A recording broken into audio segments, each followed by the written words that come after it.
It was the night I decided to ignore common sense. I was scrolling through a local forum when a post titled, "Dare you to spend the night?" caught my eye. The post described an old mansion, the Rourke house, long abandoned and notoriously haunted. The stories ranged from sightings of shadowy figures to eerie whispers to people entering but never leaving. It was the sort of urban legend that people in town told to spook each other. Yet no one seemed to know the full story of what actually happened there. And, of course, the post promised a prize, a cash reward for anyone. It felt like the sort of foolish adventure I'd regret.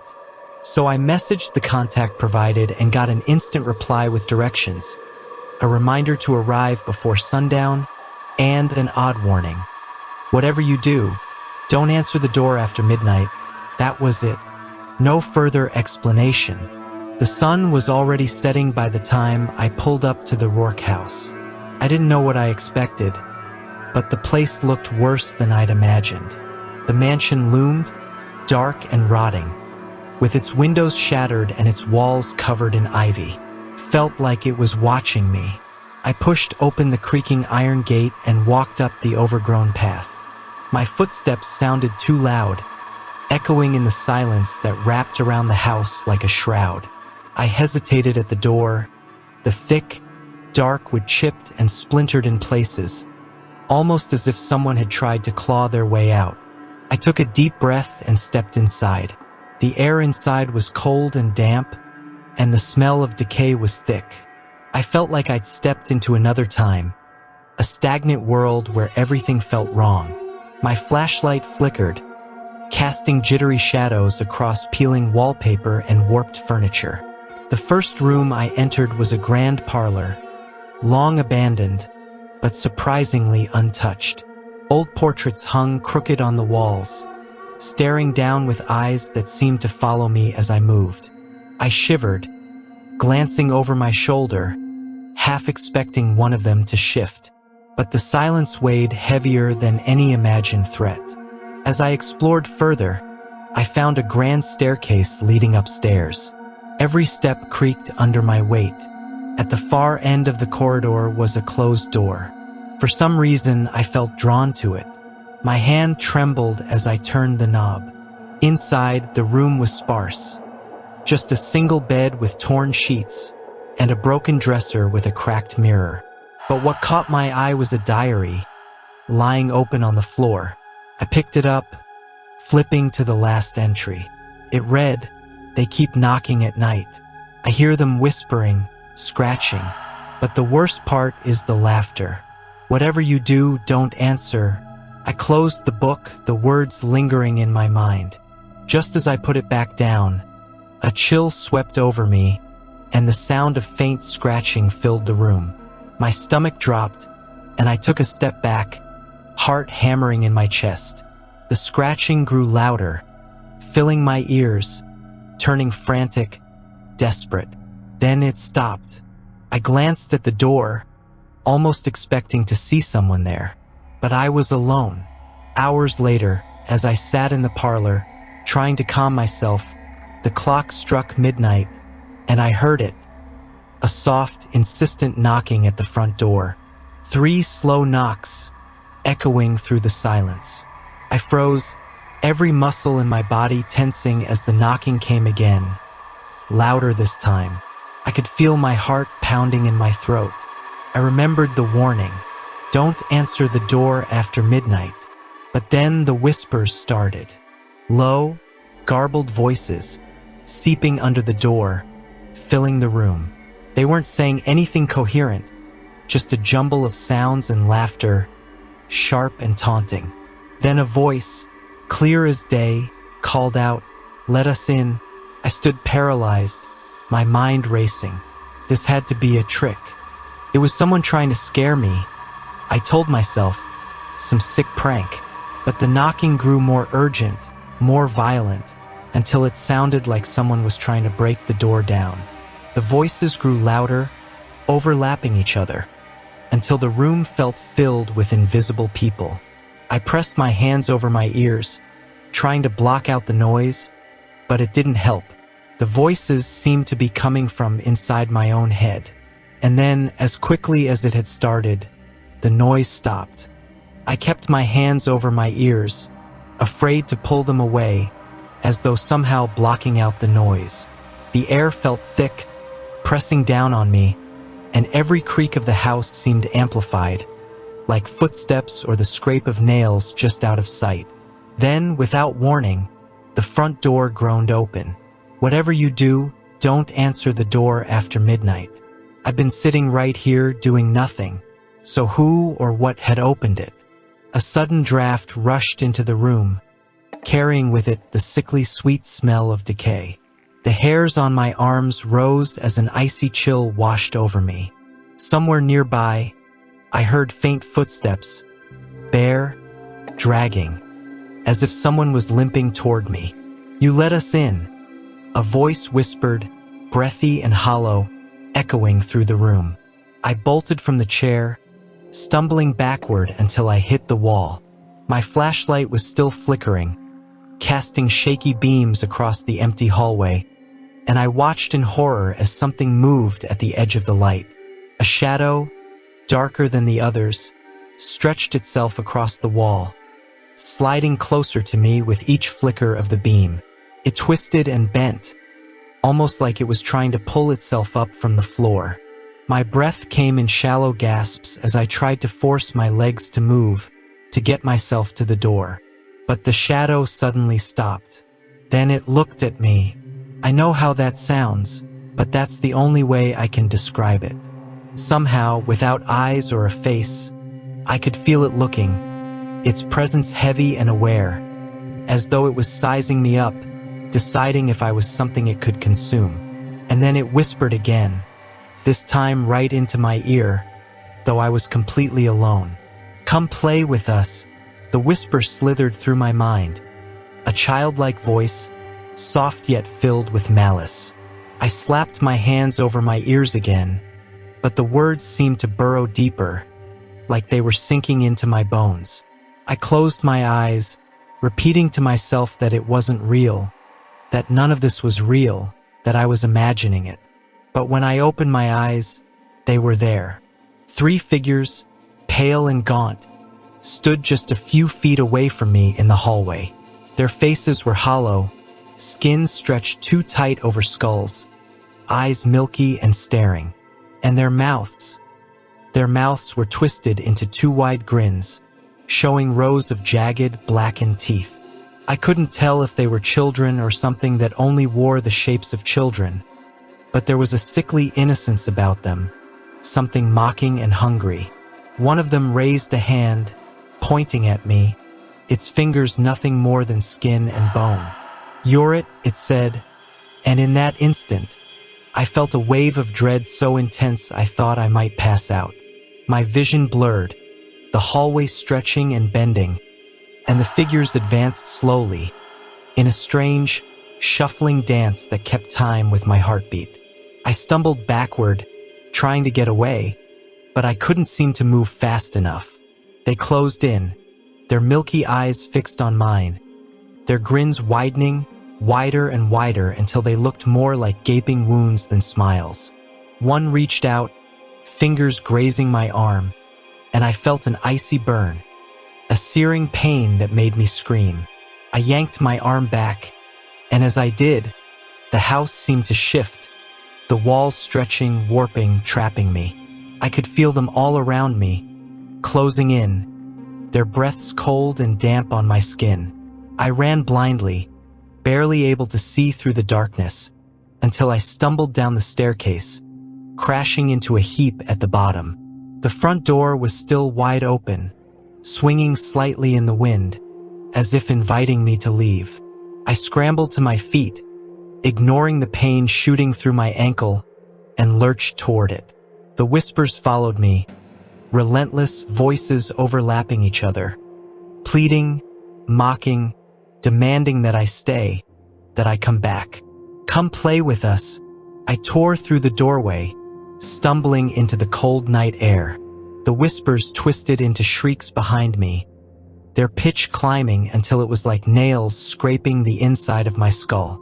I barely registered the uneven gravel under my feet as I sprinted to my car, my breath sharp and ragged. Throwing myself into the driver's seat, I locked the doors and jammed the key into the ignition, my fingers shaking so violently that I nearly dropped them. The engine groaned to life, and with one last, panicked glance at the house, I hit the gas, speeding down the dirt road. As I drove, I caught glimpses of movement in my peripheral vision. Quick flashes of pale faces staring from the shadows, hollow eyes watching my escape.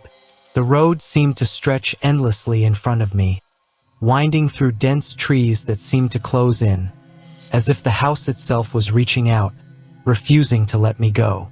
Then I heard it, a faint scratching sound from somewhere in the back seat. My throat tightened. I didn't dare look in the rearview mirror. My hands gripped the wheel so hard they ached, my foot pressing down harder on the accelerator. The car picked up speed, but the scratching grew louder, sharper, until it sounded like someone was dragging their nails along the fabric of the seats.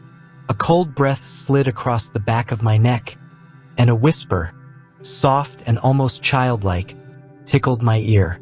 "Did you really think you could leave?" My blood ran cold. I swerved, nearly losing control of the car, and dared a glance in the mirror. For a split second, I saw it. A face pale and stretched, with a twisted grin and hollow, unblinking eyes, leaning over from the back seat. Its mouth opened wider, impossibly wide, as if it would swallow me whole. I screamed, pressing down harder on the gas, the car lurching forward as I sped down the road. But when I looked back again, the face was gone. The whispers stopped. The silence was a strange, suffocating relief, as if the world itself was holding its breath. I didn't stop driving until I reached the outskirts of town, the first glimmers of dawn bleeding into the horizon. I pulled over into a gas station parking lot, trying to calm my racing heart.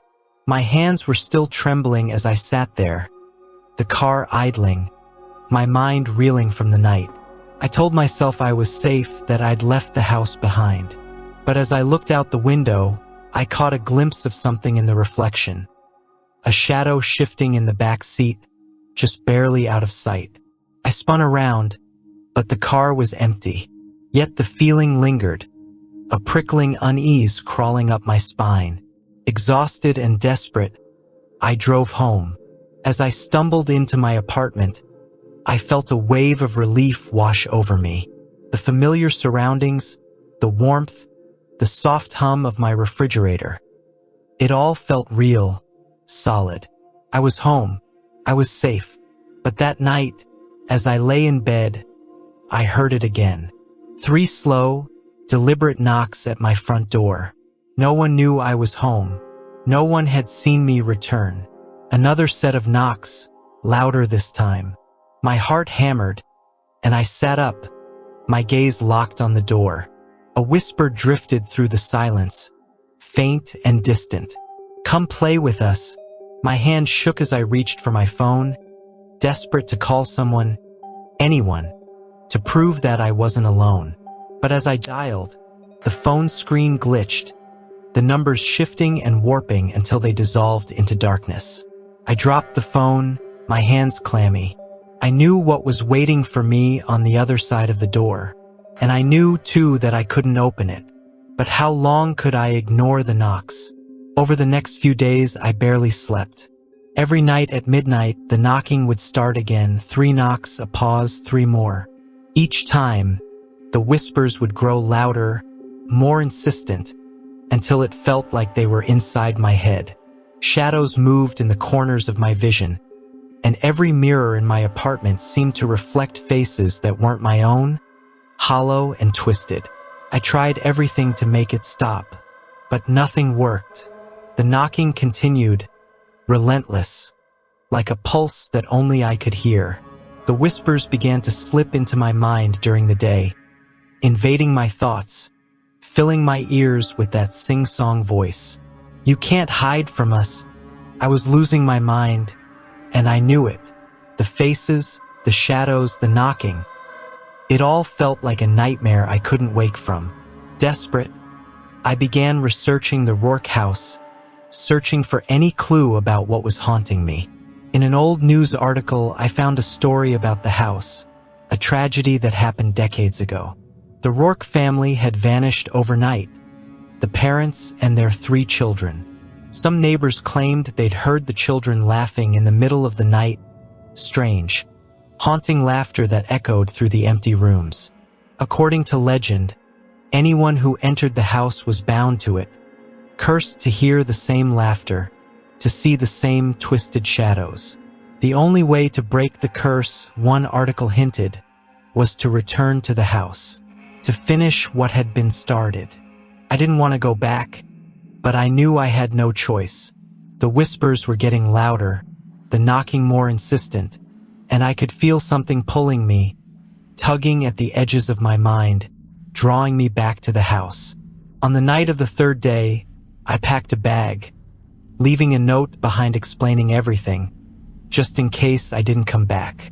I drove in silence, the road stretching out before me like a black ribbon, leading me back to the place I tried so hard to escape. The Rourke house loomed in the distance, a dark silhouette against the night sky. The windows were dark, but as I approached, I saw something flickering inside. A faint, sickly green glow, pulsing like a heartbeat. My legs felt heavy as I walked up the path, the whispers already starting in my ears, growing louder as I stepped through the door. The house seemed alive, breathing around me. Shadows twisted on the walls, stretching into long, reaching fingers. The green glow pulsed in the distance, drawing me toward the grand parlor. As I entered, I saw them. The children were there, 3 of them standing in a circle in the center of the room. Their faces were blank, pale, eyes empty and staring, their mouths twisted into that horrible grin. They were holding hands, swaying back and forth, their movements jerky, puppet-like. One of them looked at me, its head twisting at an unnatural angle. "You came back to play," it whispered, the words echoing in my mind. The shadows closed in around me, pressing closer, and I felt something cold wrap around my wrists, binding me in place.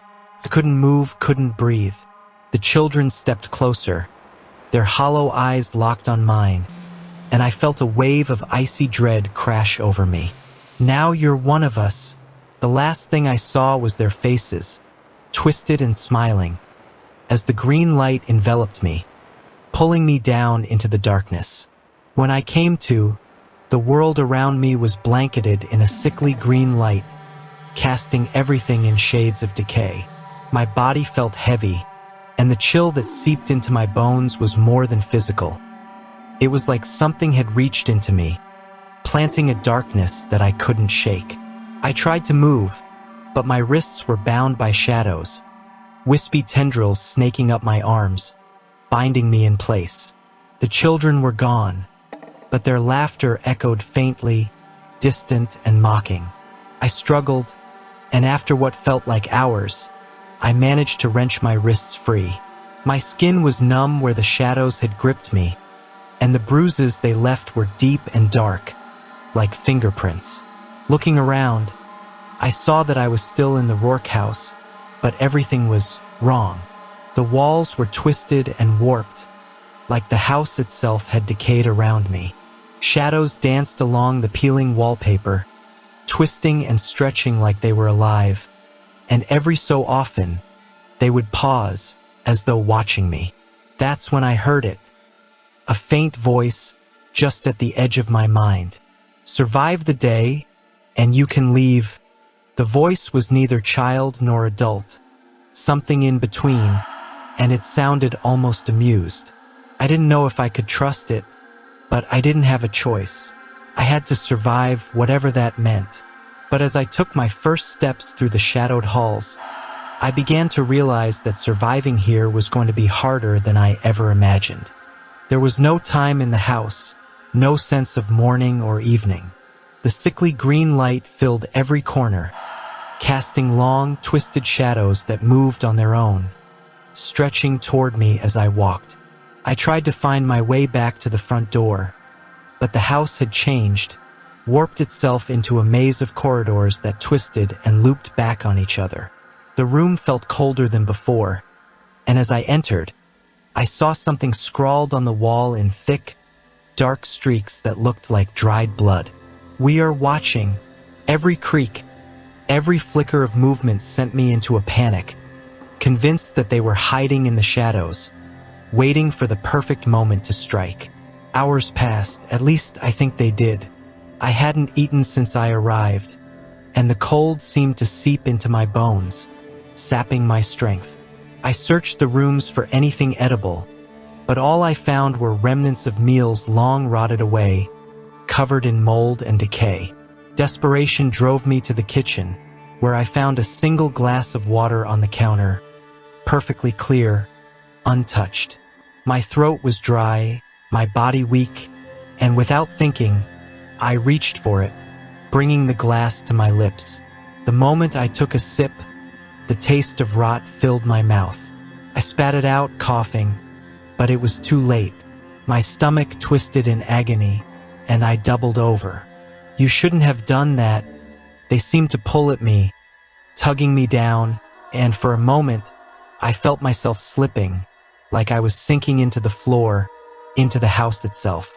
With every ounce of strength I had left, I pushed back, forcing myself to stay conscious. When I opened my eyes again, the shadows had retreated, and the pain had faded. But I knew I was weaker now, that the house was draining me. I stumbled into another room, a small bedroom that seemed untouched by time.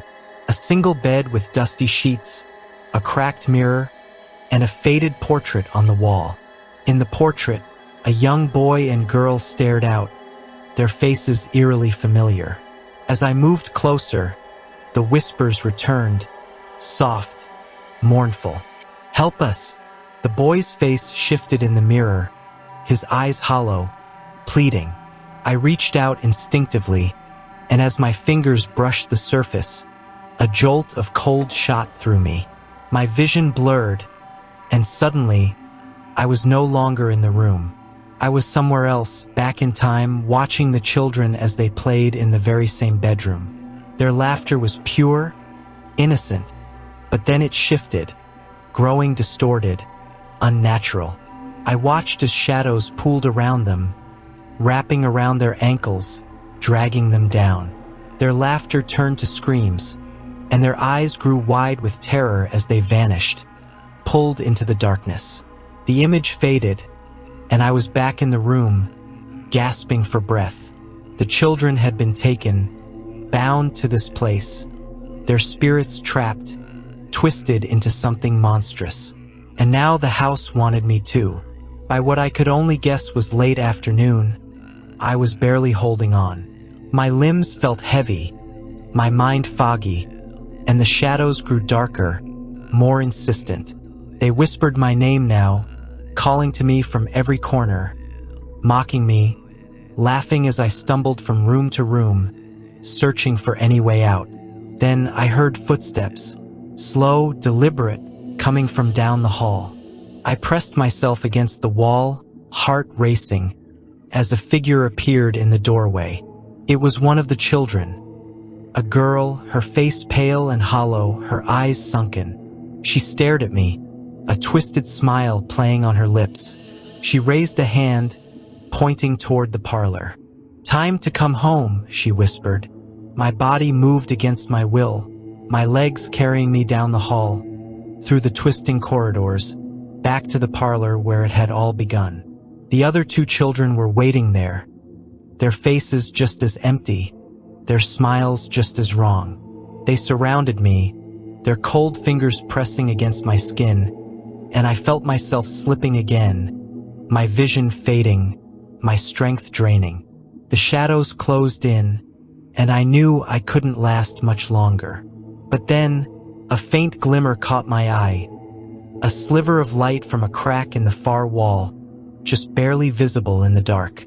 Summoning the last of my strength, I broke free of their grasp, stumbling toward the light.